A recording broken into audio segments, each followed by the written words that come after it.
Na mira do Ministério Público, Justiça investiga possível superfaturamento na Festa do Pinhão. Sem bloqueios, manifestantes liberam as rodovias que cortam o estado depois de 2 semanas. De Itajaí, categoria aceita a proposta de reajuste no frete e diz que vai deixar o local. Mas os reflexos continuam. No meio oeste, alunos de algumas escolas estão sem merenda. Encomendas represadas, milhares de produtos e correspondências de 70 contêineres não foram entregues no estado por causa da paralisação dos caminhoneiros. Se por terra não dá, o jeito é pelo ar. Serviço aéreo da polícia leva remédios e equipamentos de Florianópolis para o Hospital Regional de Chapecó, cidade mais afetada pela greve. Alerta na saúde, subiu para 305 o número de casos de dengue em Santa Catarina.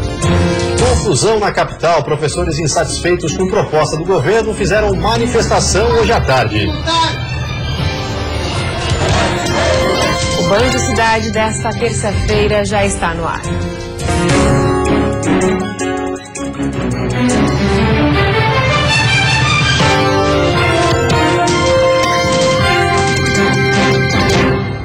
Olá, boa noite. Boa noite. Lages na Serra, mais uma vez, está na mira do Ministério Público. Dessa vez, o alvo das investigações é a Festa do Pinhão, uma das mais tradicionais de Santa Catarina. Faltando cerca de 3 meses para a Festa do Pinhão, uma das mais tradicionalistas do estado, a programação não é o principal assunto. Isso porque, nesta terça-feira, o Grupo de Atuação de Combate às Organizações Criminosas deflagrou a Operação Entreveiro, que investiga supostas irregularidades na licitação do evento. Ao todo foram expedidos 11 mandados de busca e apreensão que foram cumpridos nas cidades de Lages, Chapecó, São Miguel do Oeste, Florianópolis e no estado do Rio Grande do Sul, em Novo Hamburgo. Estão sendo investigadas empresas e políticos envolvidos nos trâmites de concessão do evento. A empresa Gabi Produções, que ganhou a licitação para a realização e organização da Festa do Pinhão, e a GDO Produções são algumas das investigadas. Segundo o GAECO, há suspeitas de associação criminosa e fraudes nos processos licitatórios para fazer a festa. Hoje à tarde, o prefeito em exercício da cidade, Tony Duarte, prestou depoimento na sede do GAECO em Lages. Durante a semana, outras pessoas devem ser ouvidas. A Festa do Pinhão também pode ter sido foco de desvio de verba pública e omissões. Em um trecho de escuta telefônica no processo que investigava a Semasa, o prefeito afastado Eliseu Matos conversa com uma pessoa não identificada pelo Ministério Público e pergunta quais foram os gastos da festa. É informado que a festa custou mais de R$1 milhão, mas ele diz que é para ser divulgado que os gastos foram de R$300 mil, o que seria bem menor que o valor investido nos outros anos, que na maioria das vezes fechavam com prejuízos. E funcionários do Centro de Atendimento Socioeducativo Provisório mantiveram a greve hoje em Joinville e Blumenau. Eles querem um repasse do Estado referente ao salário de janeiro, que está atrasado. Do lado de fora, a faixa avisa: os funcionários estão em greve. Os agentes, educadores, psicólogo, cozinheira, supervisor e coordenador cumprem o horário, mas as atividades estão suspensas. Do lado de dentro, nada de aulas e televisão. As atividades físicas e os banhos de sol realizados no pátio foram cancelados. Desde a sexta-feira, os 14 internos do CASEP de Joinville estão nas celas 24 horas por dia, sem direito à visita. Apenas os serviços básicos foram mantidos. Aqui é mantido somente a alimentação, né, e higiene pessoal deles, banho, e se alguém ficar doente a gente leva pro PA ou chama o SAMU para vir atender, né.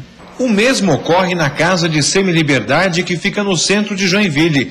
Os funcionários reclamam do atraso no pagamento do salário de janeiro, que deveria ter sido depositado no 5º dia útil de fevereiro. A ONG que administra o CASEP de Joinville é a mesma que gerencia as unidades de Rio do Sul e Blumenau, no Vale do Itajaí. Em Blumenau, os funcionários também suspenderam as atividades dos internos para aderir à greve. A promessa do Estado é que o pagamento seja realizado nesta quarta-feira. Os funcionários afirmam que as atividades só vão ser normalizadas com o depósito efetuado. Eles também estão preocupados com um possível atraso do salário de fevereiro. Segundo o supervisor, a categoria quer evitar episódios como o do ano passado, quando o repasse atrasou 6 vezes. A gente vai ter que tomar outra providência, a gente não pode continuar aqui trabalhando de graça, né? Daí vai dar 2 meses atrasado e mais indo para mais outro. Se demorar muito tempo aí, capaz de a gente até abandonar isso aí, né? O Estado tomar conta, né? O governo do estado informou que trâmites burocráticos atrasaram o repasse da verba para a instituição sem fins lucrativos que administra o CASEP em Joinville e é responsável por fazer o pagamento. O Departamento de Atendimento Socioeducativo afirmou que o problema já foi resolvido e que o dinheiro vai estar na conta dos servidores até amanhã. Já são 305 os casos confirmados de dengue em Santa Catarina, de acordo com o último boletim divulgado pela Diretoria de Vigilância Epidemiológica. A cidade de Navegantes, no litoral norte, teve o primeiro registro confirmado. A pessoa diagnosticada já está bem e trabalha normalmente. A cidade é vizinha a Itajaí, onde se concentravam todos os casos da doença contraídos no estado. De um total de 305 casos, de janeiro até agora, 236 pacientes contraíram a dengue em Santa Catarina, 32 fora do estado e 37 estão sendo investigados. A Secretaria de Saúde do estado informou que vai intensificar as medidas de eliminação dos focos do mosquito transmissor.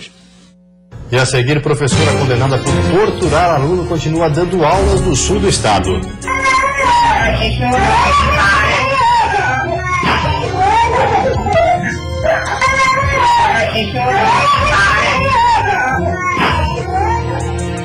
Fim das negociações do governo com o magistério. Hoje teve protesto de professores na capital. Nós voltamos já.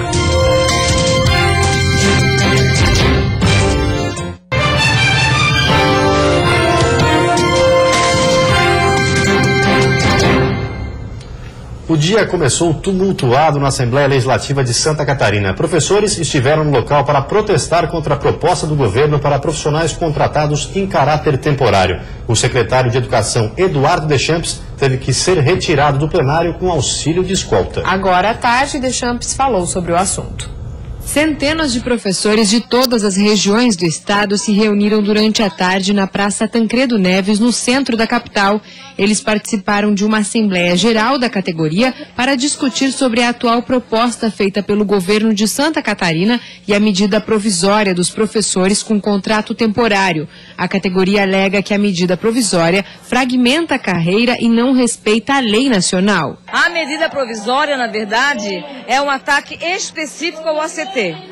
E o projeto global do governo divide a categoria em algumas políticas salariais. Em contrapartida, a Secretaria de Educação do Estado afirma que não recebeu nenhuma reivindicação do Sindicato dos Professores para a mudança da medida provisória. O governo diz ainda que é possível fazer alterações antes da lei ser sancionada. Não há perda para os ACTs, o que nós mantemos são os ACTs na mesma condição do ano passado para que a gente possa avançar na carreira. E uma vez a nova carreira aprovada, possamos fazer as alterações também em relação aos ACTs. A medida provisória para os professores ACTs tem por finalidade alterar as normas de contratação e os valores de vencimento. O objetivo é assegurar que nenhum professor com contrato temporário receba valor de vencimento inferior ao piso nacional. O secretário acredita que há uma desinformação da categoria sobre o real objetivo da medida provisória e aguarda um posicionamento oficial do sindicato. A retirada da medida provisória vai inviabilizar todo o trabalho que nós estamos fazendo de descompactação da tabela do magistério. Várias informações estão sendo dadas a respeito da medida provisória e mesmo da nova carreira são informações que não têm base em verdade e nós temos procurado o tempo inteiro trabalhar no esclarecimento desses itens. No sul do estado, uma professora condenada em primeira instância por torturar um aluno continua atuando. As imagens são fortes. Elas foram gravadas pela polícia em 2012 com uma câmera escondida na sala de aula de uma creche de Tubarão. Uma professora pega um menino de pouco mais de 1 ano e coloca sobre uma mesa. Logo depois, ela põe a criança com violência numa cadeira e a agride com um tapa na cabeça. A professora ainda ameaça virar a cadeira com o menino, que apenas chora. A professora foi condenada a 2 anos, 4 meses e 24 dias de reclusão por tortura. Além disso, ela deve perder cargo, função ou emprego público que exerça e fica impedida de assumir uma outra função pública pelo dobro do tempo da reclusão. Como a decisão é em primeira instância, a professora ainda pode recorrer. No julgamento, ela tentou justificar as agressões. Ela alegou que ela estava passando por uma situação de estresse e que aquela criança não estaria se adaptando ao ambiente da creche e chorava demais, e que ela acabou reagindo a isso, tentando fazer valer a autoridade dela como professora. Passados quase 3 anos do caso, a mãe do menino ainda sofre as consequências do que aconteceu. Não vou te dizer que a gente está bem, porque a gente não está. Até hoje eu faço tratamento com psicólogo, porque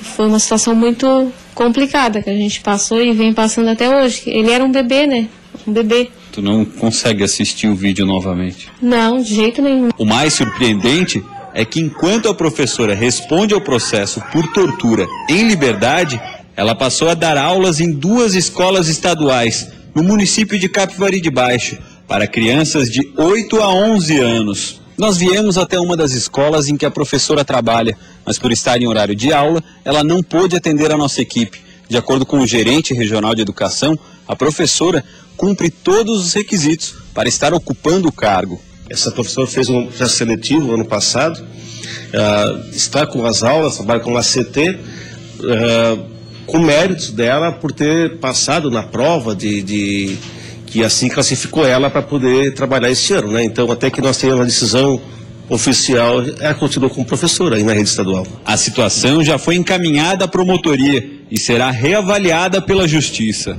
Ela está impedida de exercer a docência, de atuar como professora com alunos de pouca idade, com crianças. A educação infantil ela não pode atuar nessa área. Isso foi uma condição para que ela continuasse a responder ao processo em liberdade. A mãe do menino disse que não consegue entender como a agressora ainda continua trabalhando como professora em uma escola pública. Eu estou sem entender, porque eu também fiquei sabendo que ela estava em sala de aula dando aula, e uma pessoa que está envolvida em um processo criminal está em sala de aula sendo acusada por tortura e continua dando aula. Na capital, muita gente já começou a receber os carnês do IPTU 2015. Com o reajuste, o valor a mais não pode ultrapassar 50%. Um aplicativo está ajudando a fazer esse cálculo.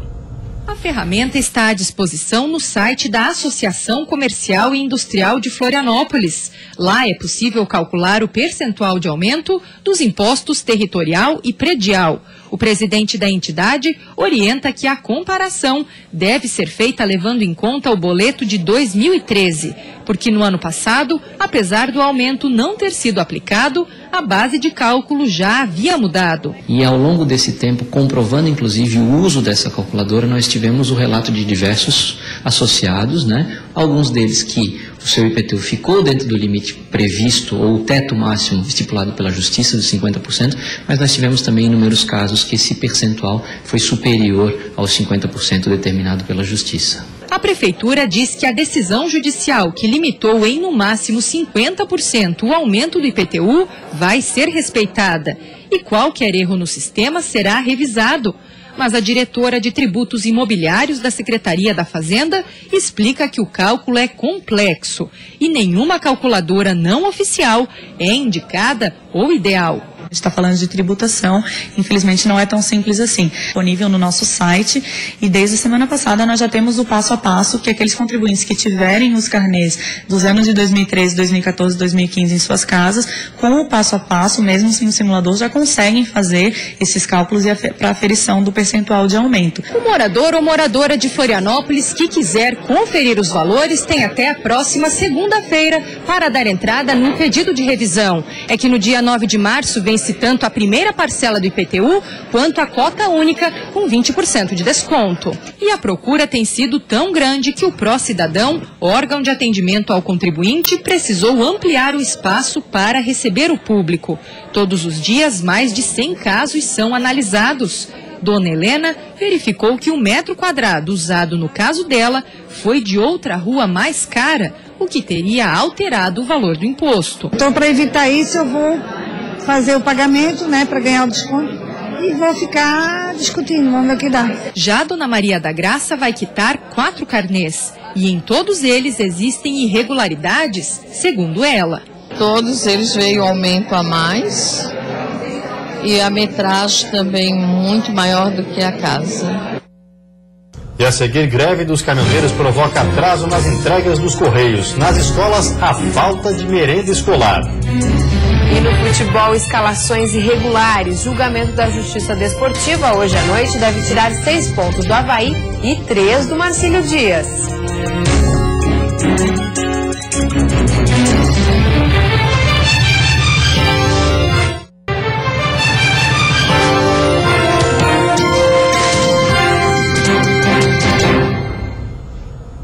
Futebol, a última rodada do primeiro turno do Catarinense, que vai definir os times do hexagonal, vai ser realizada amanhã.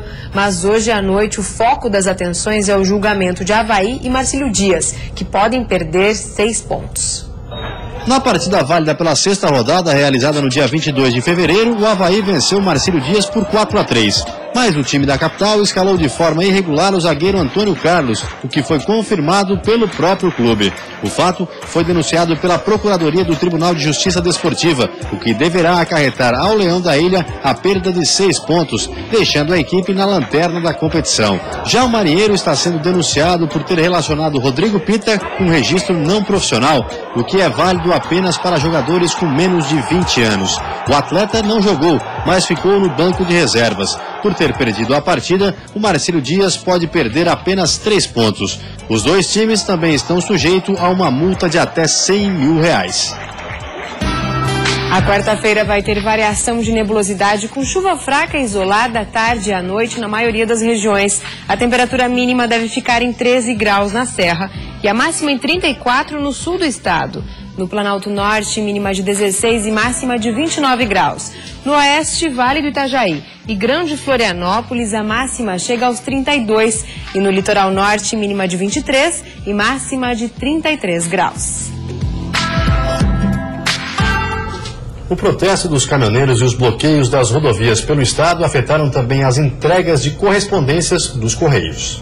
Cerca de 70 contêineres com 5 mil encomendas e 240 mil correspondências não foram entregues no estado. Conforme a assessoria de comunicação dos Correios de Santa Catarina, vai ser preciso um esquema especial para realizar a entrega deste material. Nós vamos precisar fazer os nossos mutirões, as nossas operações especiais para dar conta.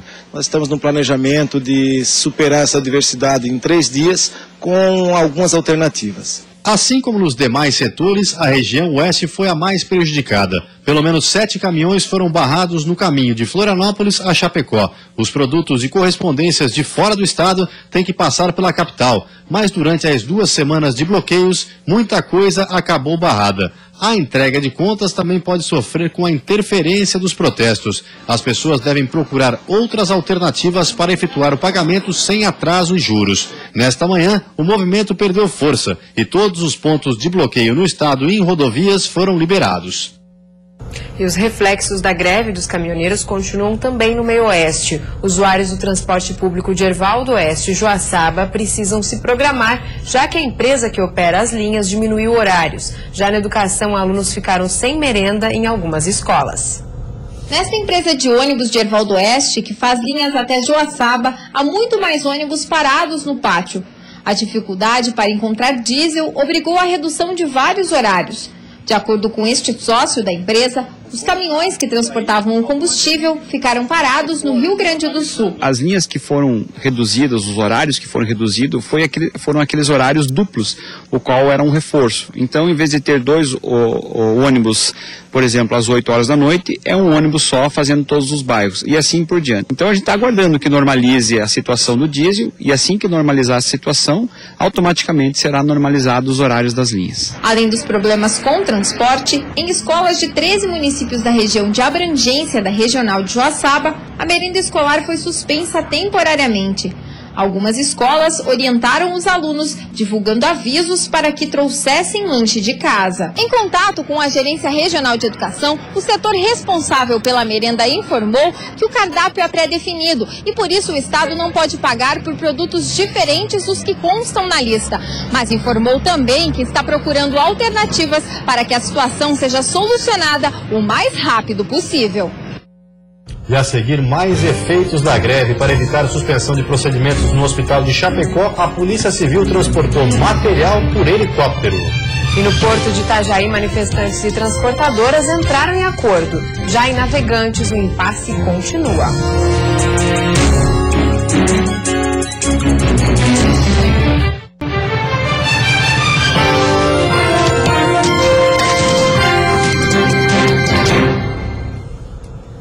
Por causa da greve dos caminhoneiros, o Serviço Aéreo da Polícia Civil teve que levar remédios e equipamentos cirúrgicos de Florianópolis para o Hospital Regional de Chapecó. A unidade chegou a suspender alguns procedimentos por falta de materiais. Uma operação que iniciou às 4 da manhã na capital e foi finalizada com sucesso próximo do meio-dia em Chapecó. Várias caixas de materiais para o setor cirúrgico e medicamentos foram descarregados do helicóptero da Polícia Civil no Hospital Regional do Oeste. Os materiais já estavam em falta na unidade e, para não cancelar mais cirurgias, a direção solicitou que a Polícia Civil fizesse o transporte dos produtos que estavam disponíveis na central de Florianópolis. Ela entra numa das características da nossa base, que é a multimissão. Nós fizemos as missões policiais, os voos policiais, os voos de defesa civil, e essa é considerada uma missão humanitária. Então, sempre que há necessidade nesse tipo de situações, o Serviço Aéreo está à disposição para prestar também esse tipo de apoio à população. Por causa da greve dos caminhoneiros, o Hospital Regional do Oeste deixou de receber alguns materiais necessários para o setor cirúrgico e precisou cancelar os procedimentos.